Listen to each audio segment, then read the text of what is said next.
All right. I'm a recovered alcoholic. My name's Tony. Sobriety date's April 8, 1989. How we open this meeting is with the third step prayer. Now that we've gone into 6 and 7, what's a good foundation for a great life? God. I offer myself to thee, to build with me and to do with me as thou wilt. Relieve me of the bondage of self, that I may better do thy will. Take away my difficulties, that victory over them may bear witness to those I would help, of thy power, thy love, and thy way of life. May I do thy will always. It's kind of interesting on when you read that prayer. It's just like once our job, when we go through it, what we're really talking about, right, is accessing the power. A lot of people think the message is the steps. Well, you could mechanically go through the steps and not get access to what this is all about. Like a lot of people have gone through the steps and think it's about working the steps, right? They think it's about working the steps. If you've gone through the steps and you still think it's about working the steps, you've missed the point of the steps. Well, that's how you make friends, man. And who are you? I don't know. My ears are still ringing from the shots immediately fired at the beginning of the meeting. Shots fired. 4:17 in a second. Yeah. Oh, good grief. You need something else to complain about, my friend? No. We'll keep it going. My name is Joanne. I'm a recovered alcoholic. My sobriety date is August 24th, 2014. And I'm happy to be here. I'm happy you're here, too. Yeah, I'm sure everybody in the room is happy that I'm here. We've invested a lot of time in your well-being. So, we're looking at probably some of the most confusing parts of the book, and the reason it's usually confusing is because you haven't really paid attention to the first part of the book. Right, it kind of leads. It doesn't surprise you. It's like you kind of follow all the way along, and it doesn't go, okay, we're doing a right turn here. Sorry, you didn't follow along, right? It kind of says we're gonna kind of keep you going all the way through this thing. There's an additional reason to that. It's not all just a lack of paying attention. A lot of the information contained within the first portion of the book really rallies against our own thinking. Right? It's a lot of information that's difficult for our own thinking to adopt. So, we've spent a whole lifetime perpetuating, the things we experience and seeming decisions that we have been making. And then the book sort of presents us with this option that perhaps maybe we've been engaging in something that we had little to no control over. And sometimes that's hard for us to process and understand and relate to. Make sense? Mm-hmm. So what's our problem? Well, it's kind of really specific, right? Like once we see the illness, right? And then we see why we can't seem to be able to change it, and no matter how much self-will we throw at it, right? Most of us keep on having the same result as, welcome back, right? I've never heard that before. No. Enough 24-hour chips to start a meeting. Okay, so we don't get it, right? And we're always in self-conversation along those lines. Why am I doing this? Why is this always happening? So, and when we learned about the illness of alcoholism, then it kind of made sense why we can't create this change. And it's a specific change. What's the change that we need to experience, not understand, experience, in order to recover from this thing if you're afflicted with this illness? Yeah, entire psychic change. Where and how were you to find this thing? That's what this book is about, right? So it's kind of like the most common theme seems to be those who haven't done this seems to be always coming back. And those who have done this seem to obtain long-term sobriety. Kind of weird, eh? Yeah. Like, a lot of times we ask people, how many people's relapsed as the result of doing this and maintaining it? How many people's relapsed as the result of thinking they've done it, don't know how to explain it, and don't know exactly what they're talking about, right? Well, you don't know that until you're kind of, anybody been baffled here about drinking again? Can't believe this is happening again. You're the only one. Everybody around you is kind of, anyways. So lack of power, that's our dilemma. So we kind of went, what's the purpose of the fourth step when we look at page 64? Everybody on page 64? So lack of power is our dilemma, yes? Where and how will we define this power? Well, that's what this book is about. His main object is to enable you to find a power greater than which will what? Solve your problem, right? The major problem at this stage of the game is unless I acquire a psychic change or spiritual experience, I'll continue to drink. That's the step one promise. There's a person, 37 years old, says, that's not the step one promise. Yes, it is. You're agreeing to the inability to keep yourself sober, because if you can keep yourself sober, then you wouldn't be powerless over alcohol. Kind of weird. And if you can keep yourself sober, would step two be an idea? Okay, I'll find God, and then you go on the quest and you start reading, pick up the rock, drop the rock, smoke the rock. How willing would you be to seek that sort of solution if you thought that it was still within your power to keep yourself sober? Right?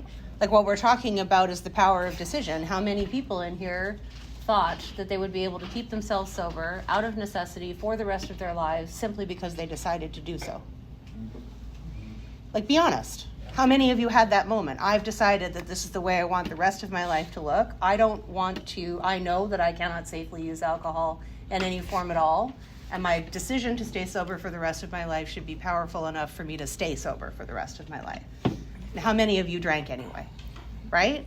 So what it's saying at the top of the page is though our decision was a vital and crucial step, it could have little permanent effect, right?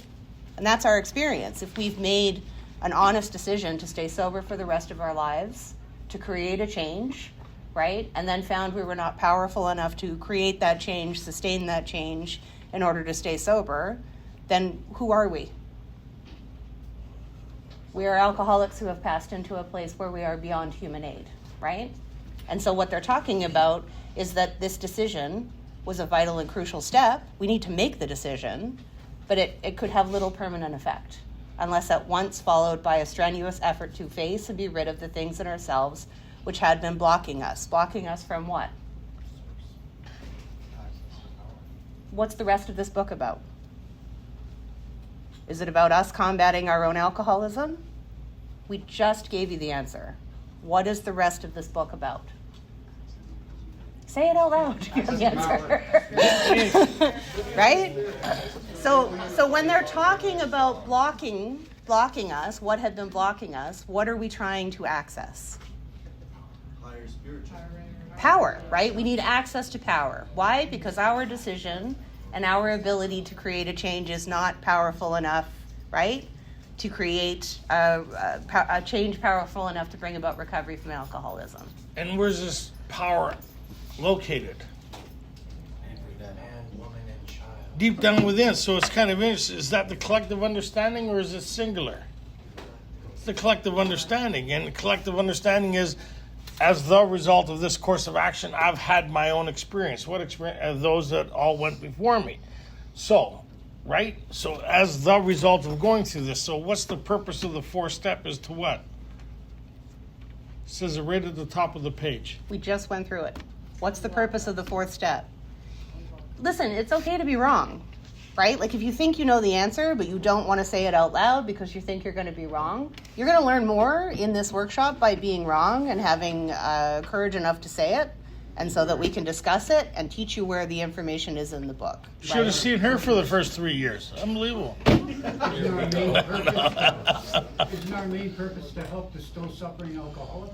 It is, but we're talking specifically about one of the steps right now. No problem. I missed it. So what is the purpose of a fourth step, according to page 64 in the first paragraph? Discover what's blocking us. Right, blocking us from what, Cecil? Self-will, What do you need access to? power. That's it, right? So what are we engaging in when we engage in a fourth step? Are we engaging in a journey of getting to know ourselves better? God awareness. Is it a therapy session?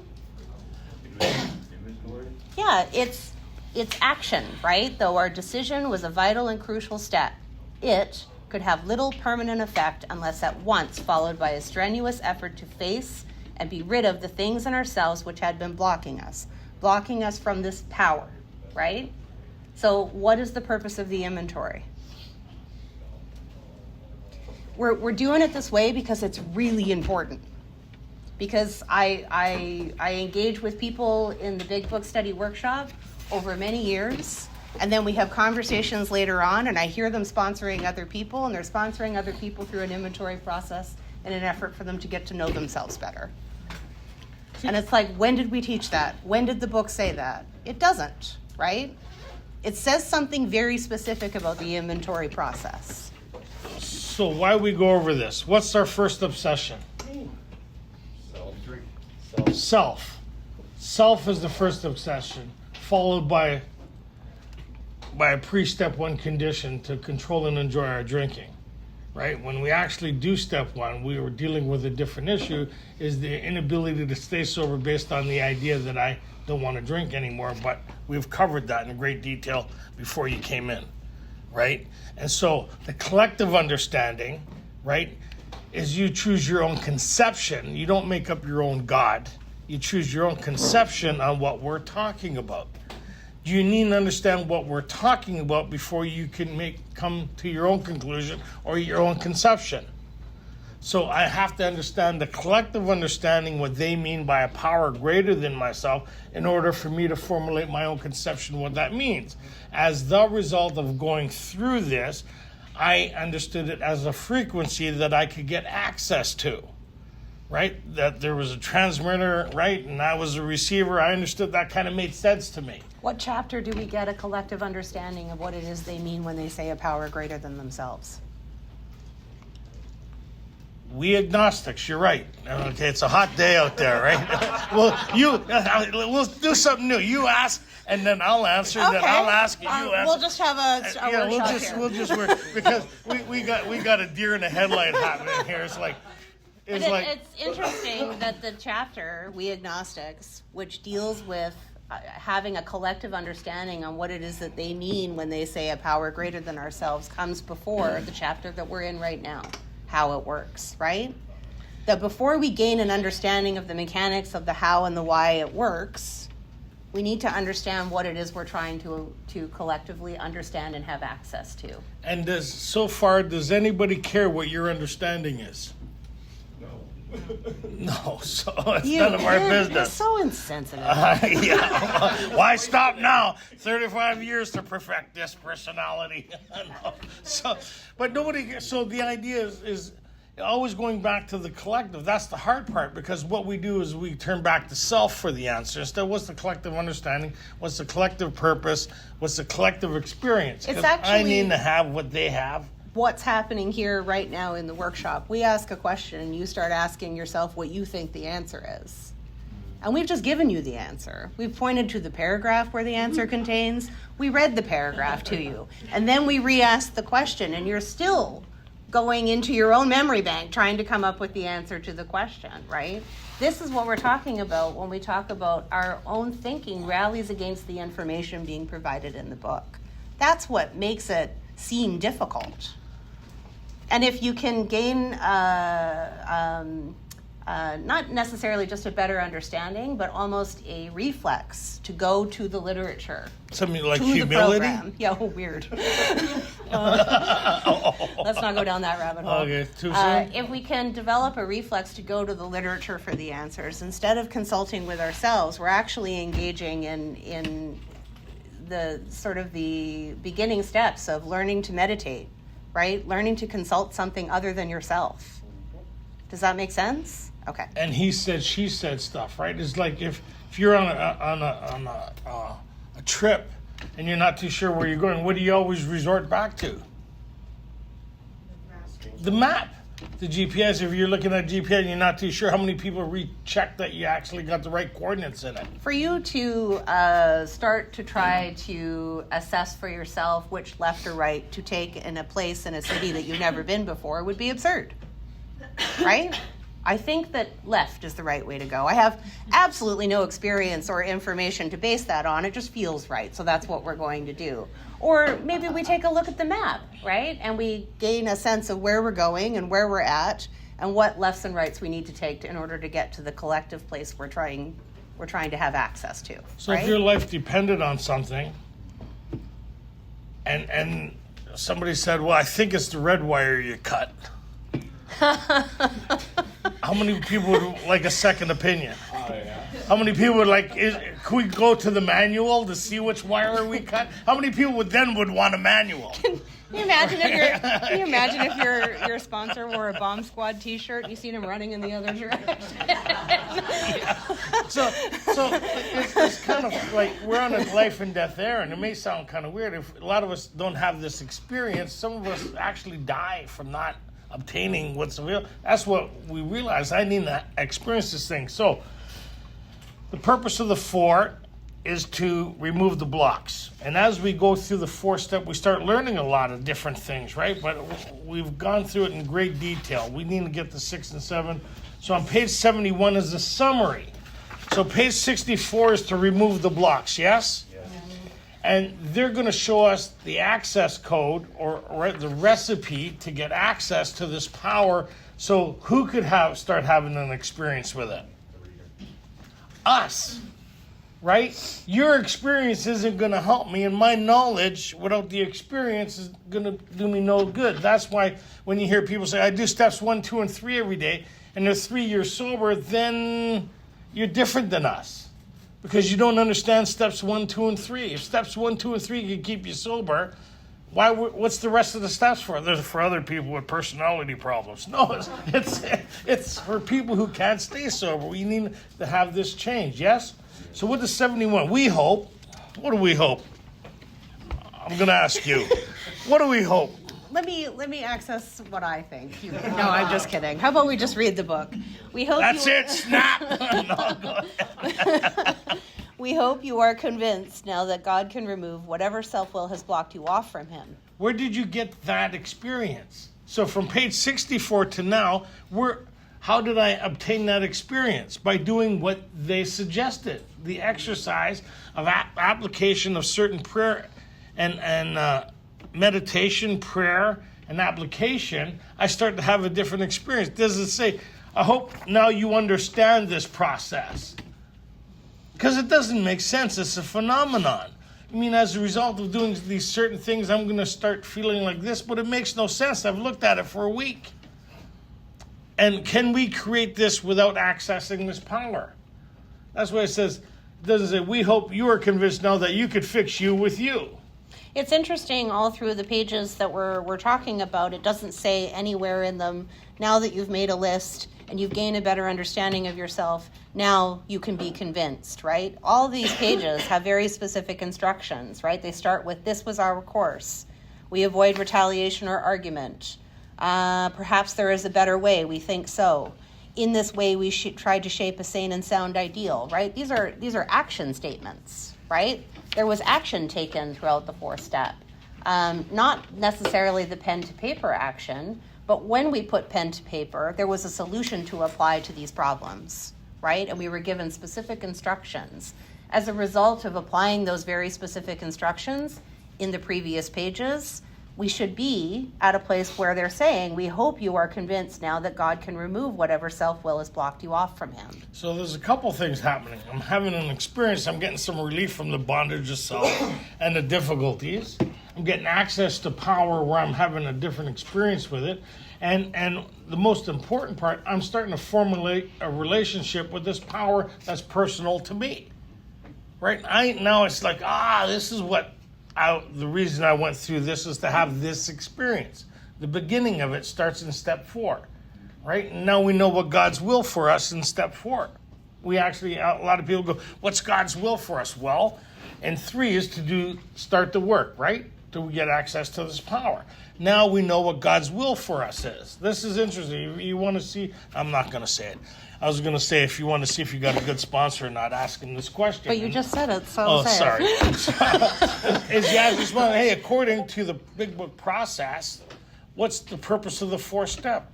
Like, what's God's will for me at this stage of the game? Remove character defects. See, move the blocks, remove character defect. That's the hope, the result.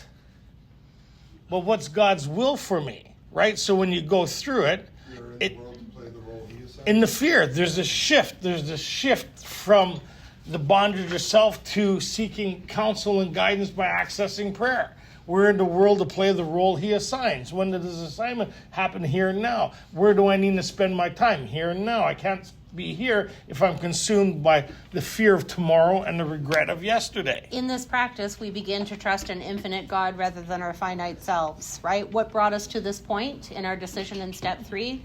The reliance upon our finite selves, right? Everything within our 4-step, right, is a fingerprint of what self-reliance brought us. Had it worked very well? Of course not. We wouldn't be in this room if it had, right? So now we're starting to understand the outlay of page 62. Selfish and self-centered, driven by 100 forms of fear and self-delusion. I see what my life looks like based on me, based on the absence of this access or the absence of power, or the absence of God, the absence of this relationship. I see what a self-willed life looks like and who caused all my problems, which is the shitty part about the 4th, but it's also the good part, right? Now you know the difference between poison ivy and toilet paper, which is very important. Oh my God. Had to go there. See who's listening. I feel like there's a story attached to that. There is. Well, we're leaving that alone right now. Okay, so, and then they talk about there's no way of entirely getting rid of self without his aid. Wait. Oh, wait, The okay. best part, if, right? The longest statement anywhere in the book, if you have already made a decision and an inventory of your grosser handicaps. Where did we make the decision?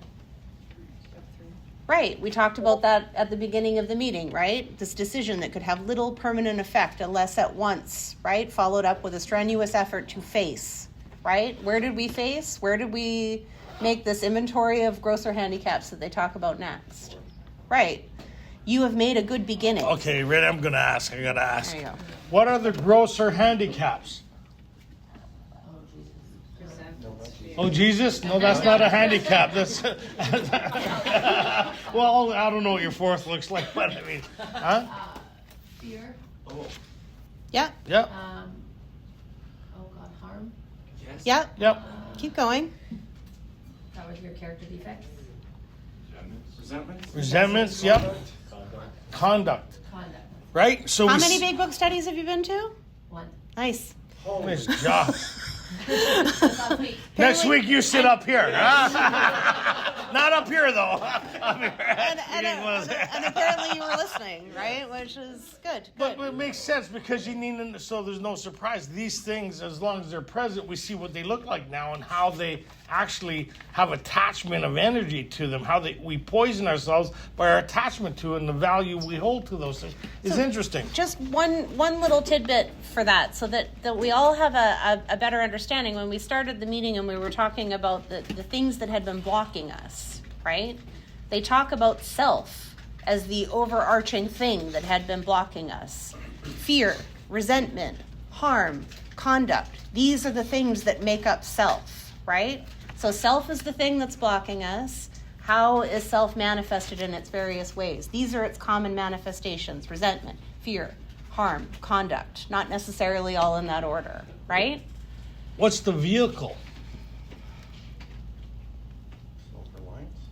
Well, it's interesting. So the vehicle, so when you look, remember when we looked at the instincts, what creates self, right? Yeah. Then we looked at what kind of invited these people, places, things that we got resent. What's the vehicle? Self-centeredness? Well, yeah, that's part of it. Selfish, inconsiderate, dishonest, right? And self-seeking. That is no. It's the vehicle that invites harm or resentment, but it isn't necessarily the problem. What the problem is the instincts that are out of whack, right? We try to secure, right? Create security by being selfish, inconsiderate, dishonest, self-seeking, right? And we invite these people, places, and things. Then we get resentful at them, right? Or we create harm. Anybody? Playing God. So as I start to become detached from these things and less driven by the past, we're going to get into it in a second, but that's the vehicle, right? Selfish, inconsiderate, dishonest. How are these instincts being hurt or threatened, right? Yeah. When these instincts are hurt or threatened. It's not the absence of these instincts. We're given these instincts for a reason, right? We talked about you know, a healthy amount of fear. It prevents you from, like, you know, jumping off roofs and swimming in shark-infested waters. Like, you know, some of these things are not necessarily things that we want to be rid of, right? It's not an absence of instincts. It's gone awry. it's self being driven by 100 forms of fear, right? Self-delusion, all that kind of stuff. So, next page, it reiterates, because you need to follow the bouncing ball here. End of that one paragraph, the very end. Okay? If you have already made a decision and an inventory of your grosser handicaps, you have made a good beginning. That being so, you have swallowed and digested some big chunks of truth about What are yourself. your grosser handicaps? Resentments, fear, harm, conduct. Right? Okay, the next page. Having made our personal inventory. What shall we do about it? We have been trying to get a new attitude, a new relationship with our Creator, and to discover the obstacles in our path. What are the obstacles in our path? It's not a trick question. Say it again for the people in the back. Conduct. Okay, let's practice together. What are the obstacles in our path? Resentments, fears, harms, and conduct. Well, we should just do the Serenity Prayer and end it there. Anyway. Okay, beautiful. Okay, so So as a result of our inventory, we have admitted certain defects, right? We have ascertained in a rough way what the trouble is. We have put our finger on the weak items in our personal inventory. Now they are about to be cast out. what are about to be cast out? Yeah, all those things have to do with the past, do they not? And as long as those things are present, how well do you live in the present? So we see it. A lot of us should have written down a lot, right? So these are about to be cast out, but there might be a problem with that. So as we do our fifth step, we talk about, which is where we'll go from here, when we decide who's to hear our story. We waste no time. Page 75, sorry. We have written inventory, and we are prepared for a long talk. We explain to our partner what we are about to do and why we have to do it. See, which makes sense, right? I have this illness.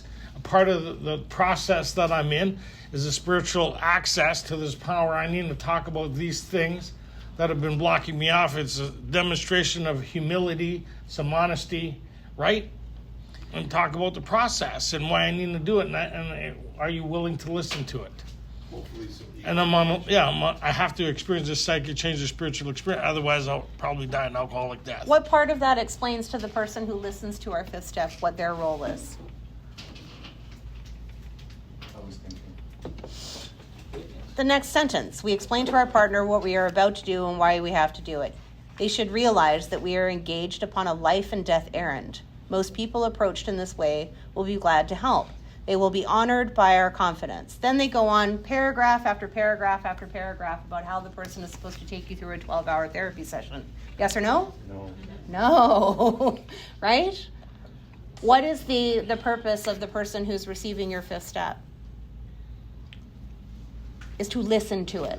And to listen at a level where they understand that you are on a life or death errand. It's not their job to advise you. It's not their job to get into your problems with you. It's not their job to problem solve with you.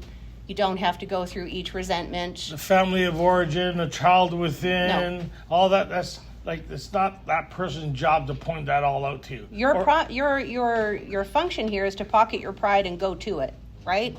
This is supposed to be an exercise in a practice in humility. It's not a practice in solving self with self and involving another person in that process, right?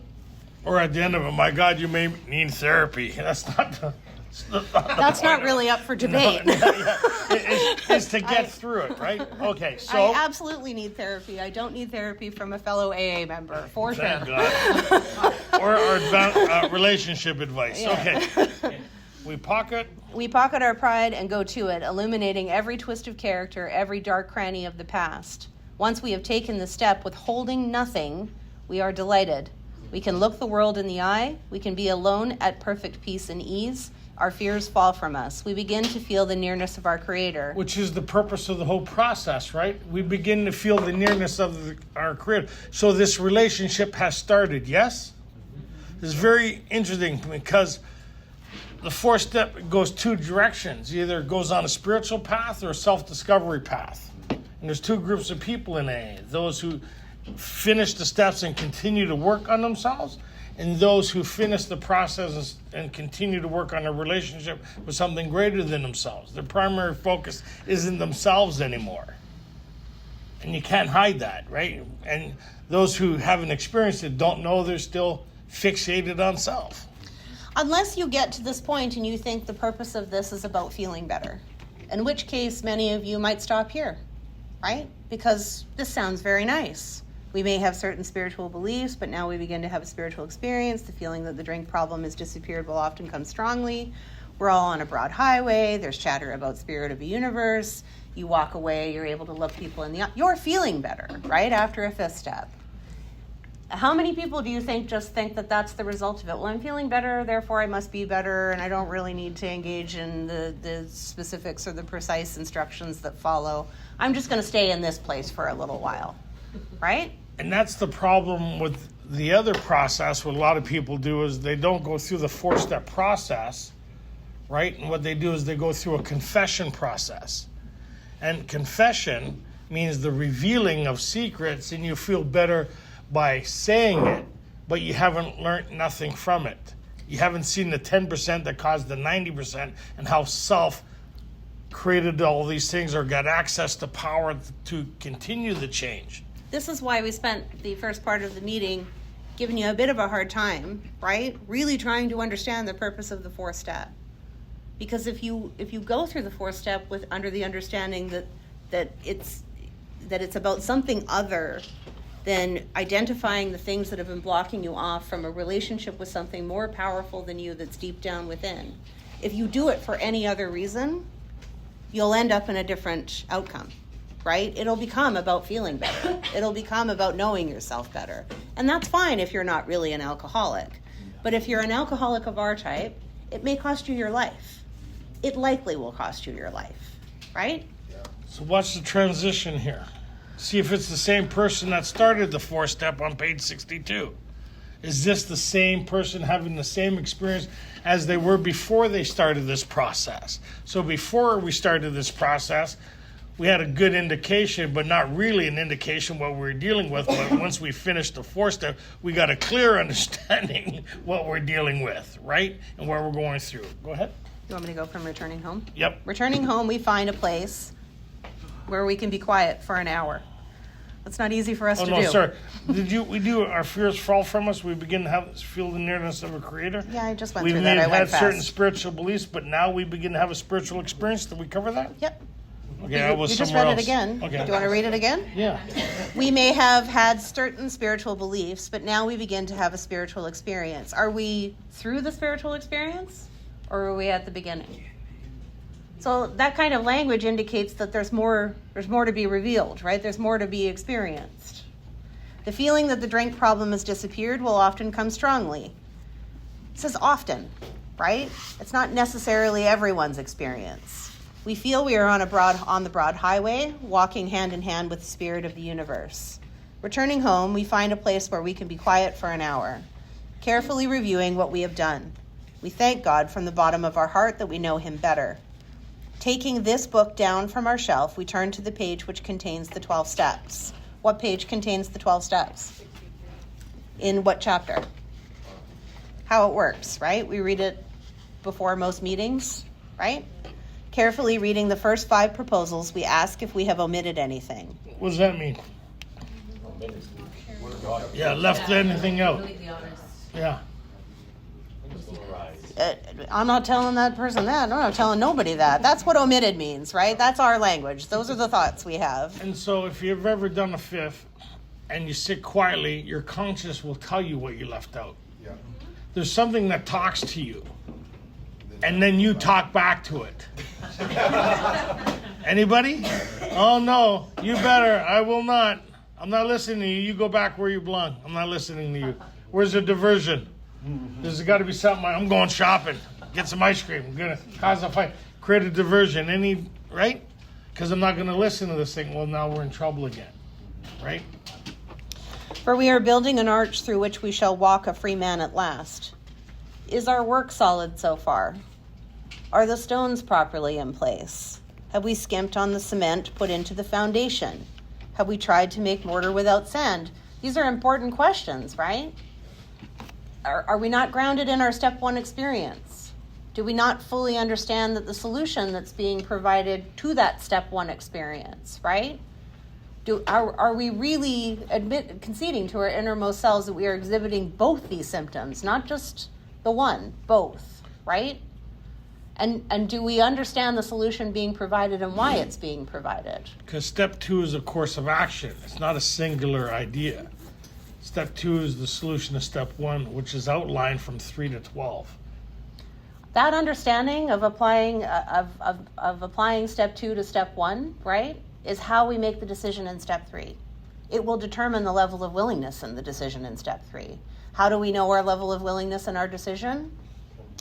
Did we talk about doing a step 4 for months on end, or did we put pen to paper immediately as soon as we made the decision? With the same level of urgency that a drowning person would grab a life preserver, right? Not Monday, not next week, not after the vacation, now, right? Why? Because our lives depend on it. This is the kind of language and understanding that a person who understands the first 5 proposals will apply when you read this kind of stuff. That's what it looks like to have not skimped on the foundation, right? To make sure that the stones are properly in place. Because what we're building at this point is a relationship in which will keep us safe and protected. And also what we're learning is the foundation for step 11.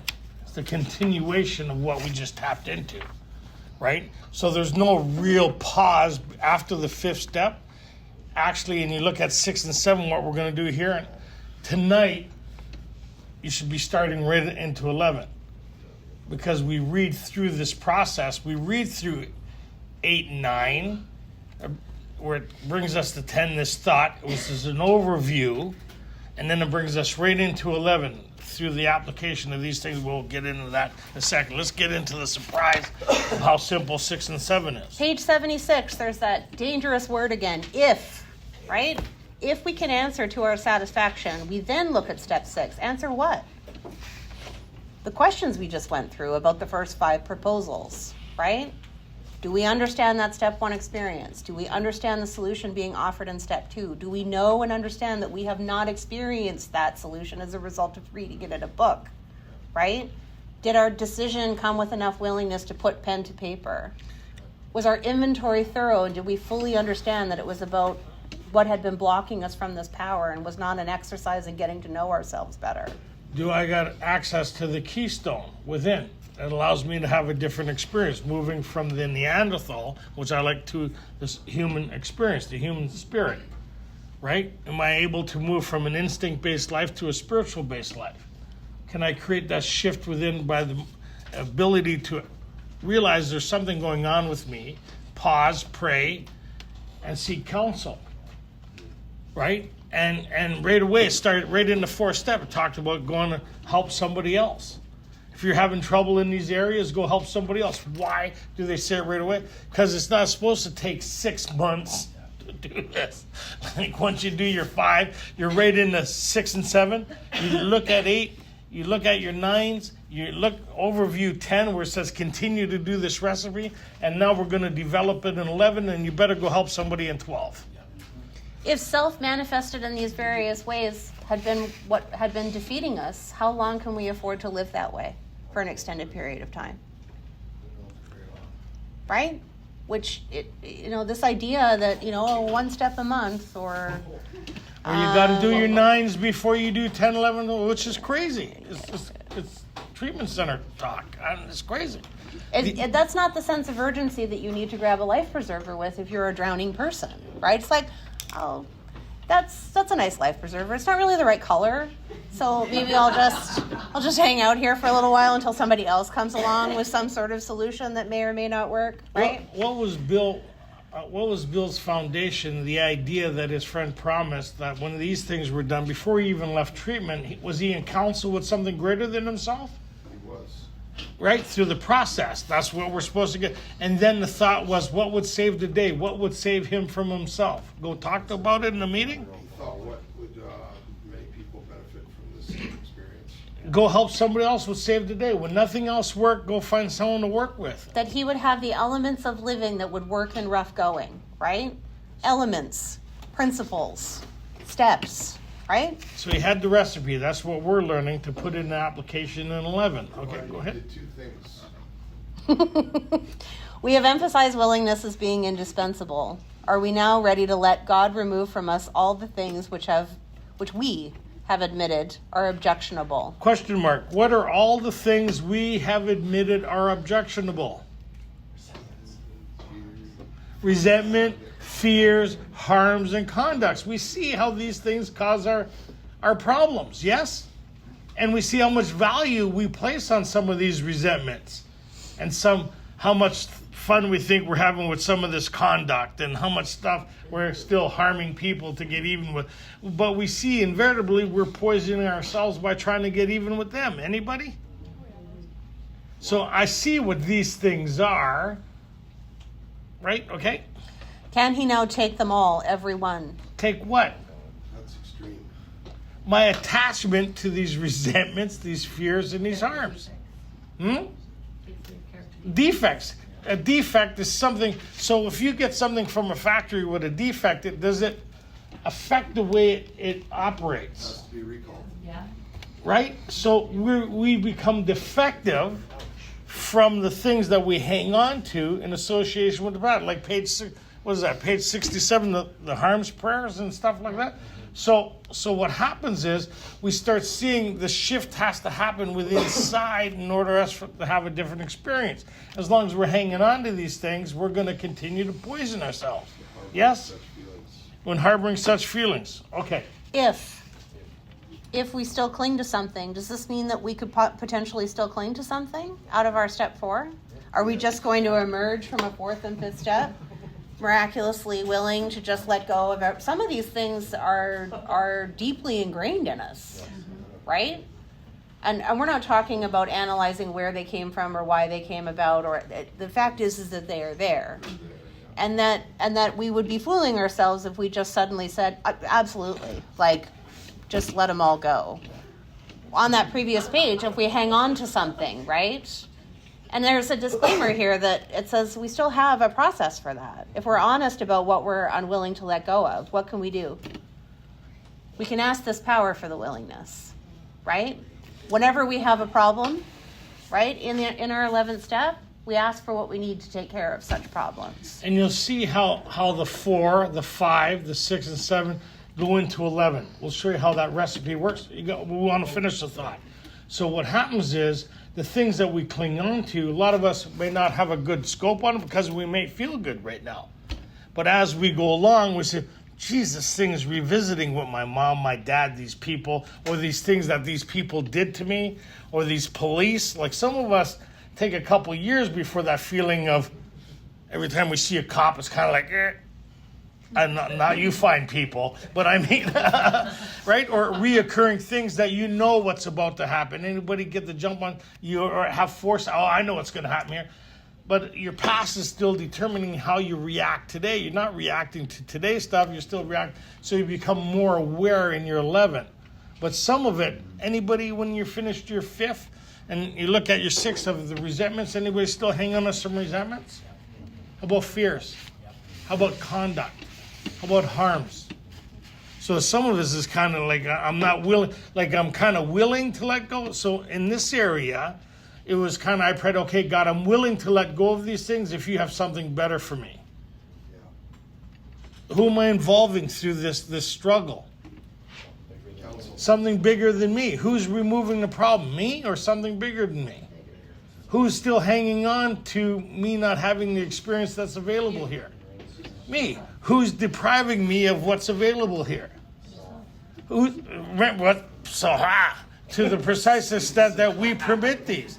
Who's still permitting us to poison ourselves? But we do get still a bit of satisfaction from some of this shit, don't we? Anybody feel good about doing something, then they feel bad about doing it? No, not this group. Everybody's like, you talking to my sponsor? No. But that's the human thing, right? Right? We're still driven by certain things, yes? And here we become aware of it. Yeah, God, I'm willing to have, but I still seem to have an attachment to it. Can you help me with that? So now, so that's step 6. Is that complicated? When ready, we say something like this: My Creator, I am now willing that you should have all of me, good and bad. I pray that you now remove from me every single defect of character which stands in my way of my usefulness to you and my fellows. What character defects would be in the way of my usefulness to you and my fellows? Seeking, dishonest. Character defect, the resentments, the fears, the harms, the conduct, right? These things that stand in the way, because these things are still determining my personality. Anybody surprised that when you did your 4 and your 5 that you weren't, Snow White and 7 dwarfs? That you still had problems? Right? You still have you, right? But we have a solution for you now, right? No longer dealing with alcohol. So this is the good part, is when they talk about good and bad. Why did they say that? Because most people, when they talk about 6 and 7, they always talk about the bad stuff, yes? Why did they say here? So step 6, we've done with that, yes? So we've moved on to the next step, 7. So why does it say here good and bad? I'm going to read that again. I am now willing that you should have all of me, good and bad. Why does it say that? Why not just the bad stuff? And I'm good with the good stuff. Because he can use the good stuff to help. Because, or you can't trust you to determine which is which. Okay. Remember, we could be kind, loving, and so gracious, whatever the case may be. How many people thought, I don't know why they got so mad at me. I was so nice to them. How many people got mad at people because they didn't treat you the way you thought they should be treated based on how well you were treating them? Well, even though we were creating chaos, even when we were trying to be kind, right? That it was already just a self-seeking endeavor wrapped up as virtue. And sometimes we can't clearly see which is which, right? Additionally to that, are we going to move forward in our daily life of living by spiritual principles by congratulating ourselves on how we did a good job? Or are we going to give thanks and gratitude to this power deep down within? My sponsor explained it to me like I thought it was the coolest thing. So one side of the coin is all the good stuff. The other side of the coin is all the bad stuff. And the closer you move the coins to your eyes, the less you can see what's happening around you. They seem like a single coin, the closer they are in view. So who are you focusing on? You. So if you turn the coin sideways, how many sides to a coin? There's 3. If you turn the coin sideways, you can see through that stuff that used to blind you to what you'd of better service. So you involve something greater than you, which is the side of the coin. So you're not focused on you, the good or the bad. You're not the primary focus of your thinking anymore. Because what are we doing now? We're in this world to play the role he assigns, right? And how do we know that? Because we're going to, through the practice of these principles, right, through meditation, through prayer, we're going to listen, right? We're going to stay in consultation with this power deep down within, rather than operating up here as we have been, right? And so we'll have a better sense that we're moving forward in whatever way we're meant to. And even if problems arise, we're going to have an elements of a way of living that works in rough going, right? Grant me strength as I go out from here to do your bidding. Amen. What am I praying for? Strength. Strength to do what? Thy will. Well, thy bidding. As he would have me, right? The same thing out of the fear, like it's a repetitive, they use different words, but it's all describing the same thing, right? And we know what that is. Staying in consultation with this power deep down within, playing the role it assigns, right? Do your bidding. So which is really cool is it's the last part of the 3rd step. The first part of the 3rd step has now been dealt with. Relieve me of the bondage of self. Take away my difficulties, the victory over them. May I bear witness to those that would help with thy power, thy love, and thy way of life. I'm having an experience with this thing, right? What does step 11 say on the wall? Sought through prayer and meditation to improve our conscious contact with God as witness, praying only for, and what are we praying for here? Knowledge and power. What was our dilemma? Lack of power. What was the last sentence in the third step prayer? May I do thy will always.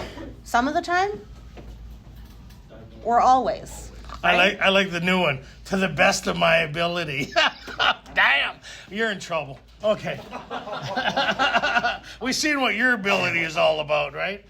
Okay, sorry. I had to go there. Okay. You ended it quickly. I'll Good take job. 24 and pass it around. Oh. Oh, here comes the Tourette's. Okay, go ahead. Sorry, Ray. Sorry, Ray. Okay, let's move on. Does the action stop there? No. No. Now we need more action, without which we find that faith without works is dead. What do they mean in that statement? We kind of visited a little bit in Bill's story. Faith without works is dead. What does that mean? It's a really common term that's kind of just tossed around, and maybe we understand what it means, maybe we don't. The actions that kind of, Lots of people can have faith, but no action. but if they don't, if you just stay in council with something and you take no action, right, based in that council, Yeah. what purpose does it serve? What good does it do? What service does it provide, right? And faith without works can look like, going through a set of steps, engaging in a relationship with something greater than yourself, and then just showing up to your home group once a week. And that's sufficient. That's it, right? Which is interesting. It says now we need more action. So step 6 and 7, action steps? Or preparation steps? Preparation. Because who's doing the action? Who's doing our relationship, right? As the result of our relationship, I no longer suffer from these things. The things I suffer from is the things I'm resistant to relinquishing. So my thing is the openness to allow this experience to remove the thing that's killing me. Does that kind of make sense? So people say, well, what action is prepared to receive this grace or this power that removes these things that are poisoning me to have a different experience? So what it is just preparation. Like third step, people say third step's action. That's preparation. They're It's almost like preparing. prayers, I guess. It's preparing. It's like ordering catering. Yeah, you can decide to do things all day long. It doesn't make them happen, right? It's action that makes them happen. Now we need more action, without which we find that faith without works is dead. Let's look at steps 8 and 9. Wait a minute. What does it say there? Let's go do something. No, you better not do nothing without counsel. Relax. We've seen how you operate based on you. What's the first action word there? Look, Look, right? Doesn't say run out and start apologizing to all of these people. we're going to go look at this. We're not getting anything. We're going to go look, prepare. We're going to do some research. We're not going to do it alcoholically. Oh, you look good. Let me get the U-Haul. Here's my lawyer's number. Sorry it didn't work out. Sorry. Go ahead. We have a list of all persons we have harmed and to whom we are willing to make amends. We made it when we took inventory. We subjected ourselves to a drastic self-appraisal. Yes? Where did we take a drastic self-appraisal? Now we go out to our fellows and repair the damage done in the past. We attempt to sweep away the debris which has accumulated out of our effort to live on self-will and run the show ourselves. Are we running out to apologize to people yet? No. People really, it says now we go out to our fellows. And then, no, that's leading with your chin. What you need to do is look at. You need to be prepared. What? Leading with your chin. Well, yeah. And boxers, It just cracked me right here. Right here. So remember, we're in council with something else now, right? That's why we need an 11. We'll get into that. We're looking at 8 and 9. We're looking at it, preparing, getting ready to not Shanghai people or take people hostage. We're going to be prepared mentally and spiritually that when we make our approach, when we go through these different areas in our inventory, that we know what we're going to say and what we're going to do. We're going to be prepared on a different footing. Because if we go on a non-spiritual basis, we see what that looks like. If you're not mentally and spiritually prepared when you go to make these amends, how well do you think these amends will be? You'll be making the amends for the amends. If you go in unsupervised, it's not going to be good. Don't laugh. I've done it, right? Done it many times, right? And if you run out before having all of the elements of a way of living that works in ref going, and try to apologize for harms done, right? Notice I'm using the word apologize rather than making amends, because they are not the same thing, right? Without the right purpose in mind, that this is a spiritual principle you're going to apply to a human problem. It's not you running out to absolve yourself of all the guilt, shame, and remorse that you've accumulated, right? That's not the point of the exercise. It says, if we haven't the will to do this, we ask until it comes. Remember, it was agreed at the beginning we would go to any lengths for victory over alcohol. And it still says here, probably there are still some misgivings. What are we doing? We are still looking over the list of business acquaintances, right? And friends that we have hurt. We may feel different about going to some of them on a spiritual basis. We are still looking at this list, right? And arguing in our brains and rationalizing and justifying and avoiding. Anybody? I'm not going to make this one now. We get into conversations with self. Anybody have the self? If I do this, they'll do that. If I do this, how am I going to do? Well, who are you not involving in that conversation? That's why we get into 11 before we start this process. We look at it. Okay, go ahead. Can I just share a personal story to round out the meeting, maybe, or do you Well, want to just get to a finish certain this. point? Our real purpose. We might. Okay. Where are you? Here, go finish right here. And friends we have hurt, we may feel different or diffident about going to some of them on a spiritual basis. Let us be reassured. To some people, we need not and probably should not emphasize the spiritual feature of our first approach. And you'll figure that out as you look over these things and talk with another counsel, right? We might prejudice them. At the moment, we are trying to put our lives in order, but this is not an end in itself. Our real purpose is to fit ourselves to be of maximum service to God and the people about us. If I took my 4-step list and ran out to go and do, many apologies in an effort to absolve myself of all of the guilt, shame, and remorse that I felt I was feeling, which is not the purpose of the amends process. If I had done that, I had an experience where I had interfered in somebody's personal relationship. So I had created 2, possibly 3 amends that needed to be made. But I couldn't get in contact with either person, right, without causing further damage. And how do you approach this? He says, you pray about it, you move on to the next amends, right? An opportunity will present itself. And it did. And that's a whole other story unto itself. But as I was driving to make the amends, I didn't want to go. It was a lot of damage I caused. And my mind starts going. Just phone her and tell her you're not feeling well, right? Like every fiber of my being was like, turn this car around and go home, don't do this. And I could have convinced myself in that moment that maybe this is God trying to tell me not to go. You know how we do, right? Self talking to self.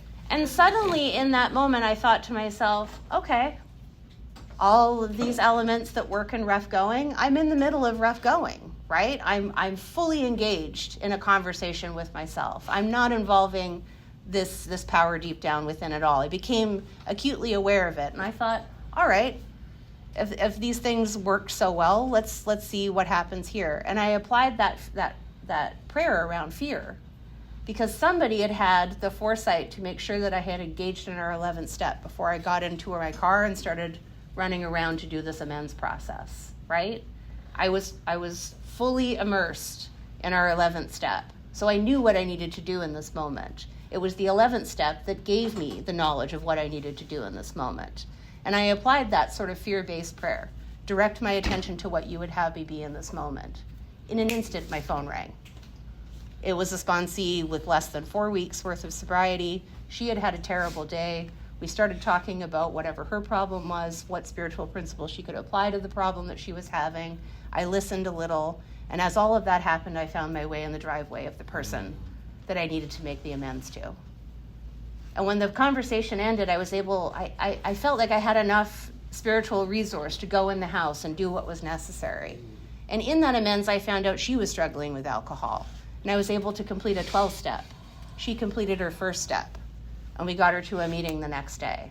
And none of that would have happened if I didn't have the principles outlined in our 11th step. Do you see how this thing works? I didn't know that that was going to happen that night, but something knew, right? And all I had to do was take action and apply these principles in order to make it through whatever fear had been driving me in that moment. So our homework this week is read from here to the first instruction.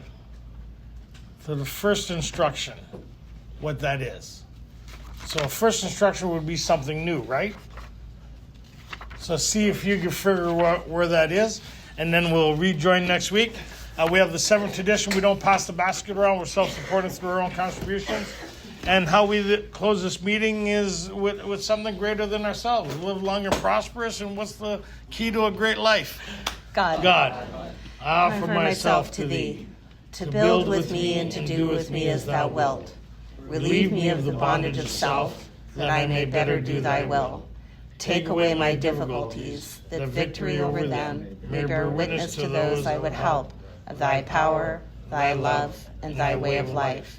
May I do thy will always. And all of this workshop's online. If you need to get access to that, start from the beginning or wherever, you can get access to that. Thanks, guys.